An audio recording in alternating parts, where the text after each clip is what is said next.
About the conference, what are your impressions after the first few hours of intense exchange of ideas in the main auditorium? Appreciate that question. What I've found with this conference, as with the other CyberSec conferences that we've participated in, is that the exchange of ideas and the dialogue is actually very candid. It's very forward-leaning. I have found that the participants here in particular tend to really kind of go straight toward the issues. They are very open and honest about some of the questions that they ask. People are willing to share, I think, very solid ideas, and I've found that in particular this forum is one where I get tremendous value, and I believe industry gets tremendous value by what's exchanged here. Can you please share some of the insights about where the value is coming from? We obviously understand the networking part of it, the great diversity of stakeholders coming here, different bridges that people are building on a personal basis also. What else? So I think for me in particular, just understanding the dynamics of the dialogue between NATO and the European Union is a big value for me. Because you have different member nations that participate in each of those. They have a lot of overlaps, but there's also a lot of individual differences that are brought forward and discussed. And I believe that in itself is very much a significant value for the conference. Cyber threats is not something you see until it's too late, right? So it's not like the classic warfare where you can see symptoms early on and then the consequences later on. And statistically also it is believed, at least by some agencies and pollsters, that only 3 out of 10 successful cyber attacks are even detected. The rest are simply successful and undetected. It's the very nature of effective, successful cyber attacks. So, in the context of a conference like this one, we are planning to talk about trust this autumn during the biggest edition of CyberSec in Krakow. How is trust relevant from your standpoint, from a company like Raytheon? So trust is extremely relevant for us. One of the foundations of the conference here, we've discussed sort of the combination of readiness and resiliency. And trust is such a key, almost connective tissue between those two elements.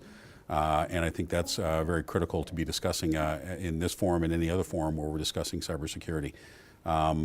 We want to be able to establish levels of trust in order to be able to really understand and take advantage of the information we get from our national colleagues. At the same time, we want them to, when we detect something that we feel should be shared to sort of enhance the level of protection, that we want them to trust us as we share the information. So I believe the trust between the importance of readiness and the importance of resiliency is how you can achieve some level of survivability, for lack of a better term, in a cyber constrained environment. Increasingly, big cybersecurity stories hit the headlines internationally, and I suppose every nation, every international organization, or even a company needs a wake-up call of one kind or another to really start behaving very seriously about its own security provisions. Now, which would you say has been the single most important wake-up call for the biggest institutions such as NATO, the European Union, or even for FBI? So I think one of the biggest wake-up calls for a lot of the larger institutions, and it doesn't matter if they're governmental or if they're private sector or anything like that, has been the advent of and the absolute pervasiveness of ransomware. Ransomware, because it spreads so easily, because it spreads so quickly, and it targets just the individual behaviors of the human beings that are the users. It has taken over organizations. There's no discrimination on the type of organization that it will go after, but ransomware seems to be one of the biggest challenges, and I think one of the biggest wake-up calls, I think, for any institution of any kind. We've seen it, you read about it all over the world today. You see institutions of all type and of all construct being paralyzed by ransomware. It's almost always dealt with in a reactive way versus a proactive way, but it is one of those things that has just really kind of taken this, taken business and industry and government by surprise at just how nefarious it really can be. It's very clear that hackers are actually experts, sometimes even artists, at evolving and developing stealthy strategies for penetrating different systems. across the sectoral landscape, would you say that institutions which are designed to counteract those activities are evolving with comparable speed and agility? Could you possibly rate it on a scale of from 0 to 10? Oh my goodness. Not an easy one. No, it's definitely not an easy question, but definitely a very relevant question, because what we have found is that the bad actors in the world today, and just because of just the nature of what they do, they tend to evolve at almost a blinding level of speed. Institutions try to react as quickly as they can. A lot of it is dependence on the capability of technologies to be able to counter the threats. A lot of it is dependent upon the amount of resources available to invest in different types of countermeasures. There's also a lot of it that's dependent upon understanding the type of not only attack but the impact on the organization before they react.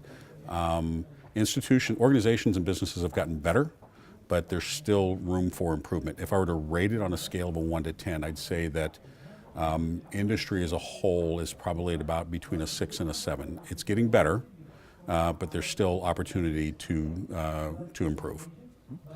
Tom, largely because of the quality of your deep, authority-inspiring voice, I'm going to ask you a question which I haven't asked anyone yet in a couple of interviews before you. Not a tough one, hopefully.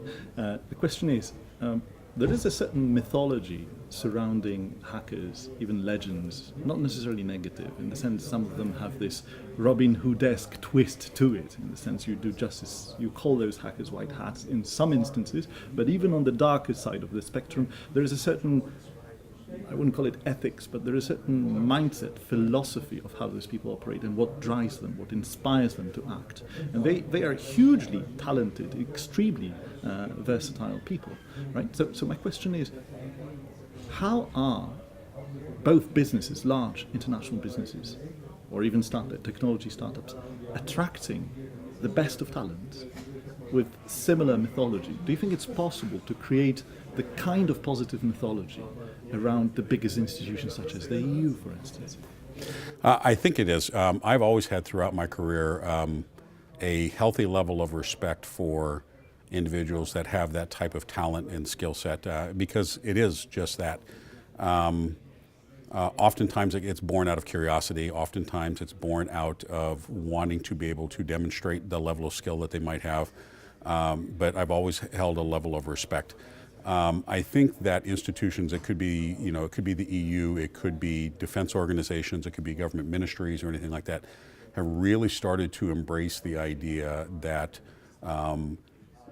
individuals with technology skills that are a little bit outside of the mainstream, that tend to think creatively, that tend to look at an infrastructure or an organization with a bit of a level of healthy skepticism, are the types of individuals and the types of talent that they want to be able to attract. Cybersecurity, we are a very data-dependent society, and just as human beings in general. Technologies are evolving at tremendously fast pace.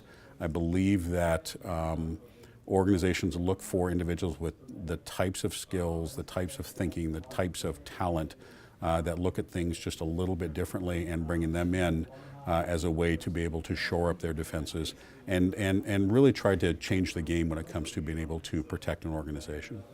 Which leads me to one final question. Over the last 6 editions, we've been diagnosing the different aspects of where we should focus on over the successive editions of CyberSec. Would you say that the positive storytelling angle of some of the biggest institutions is a big missing ingredient still, in the sense that once those institutions start paying more attention to creating appealing positive stories around what it is they are trying to achieve by building effective cooperative cybersecurity frameworks, is this a missing ingredient? If you were to, let's say, rate it on a scale of one kind or another, are big institutions good at storytelling when it comes to recruitment for the best talent? So I think big institutions are getting better. I think that traditionally it's been a situation where institutions have been somewhat reluctant to tell their story, just simply because of the fact that when you're telling your story, what you're doing is you're also sharing the fact that you've been a little bit vulnerable or you've had some issues in the past. But I think institutions have gotten better about that because they recognize the value of collaboration. They recognize the value of sharing lessons learned. And I think most importantly, they recognize the fact that they're not in this alone. The more that organizations can collaborate either within an industry or within a market segment or within a particular community, the better off they're going to be when it comes to being able to try to address these challenges.